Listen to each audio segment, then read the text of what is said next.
అసలు మనం teachers day ఎందుకు జరుపుకుంటాం? మనకి టీచర్స్ డే అనగానే ముందు గుర్తొచ్చేది సర్వేపల్లి రాధాకృష్ణన్ గారు. అసలు ఆయన పుట్టినరోజు రోజే మనం టీచర్స్ డే జరుపుకోవడానికి కారణం ఏమిటి? అసలు ఆయన ఎక్కడ పుట్టారు?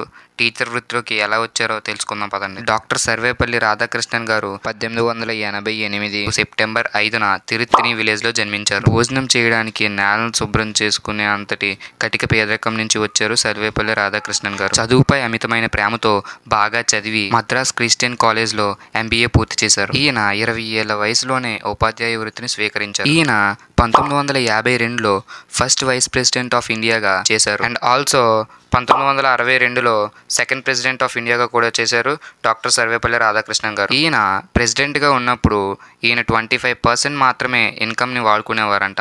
మిగతా 75% ఇన్కమ్ని ప్రధానమంత్రి సహాయ యోజనకి ఇచ్చేవారంట. ఈయన ఎన్నో పదవులు స్వీకరించినప్పటికీ, ఉపాధ్యాయుడిగా ఉన్నప్పటికీ ఈయన అభిమానులు ఈయన పుట్టినరోజుని జరుపుకునేటప్పుడు ఈయన ఇంట్రెస్ట్ చూపించేవాడు కాదంట.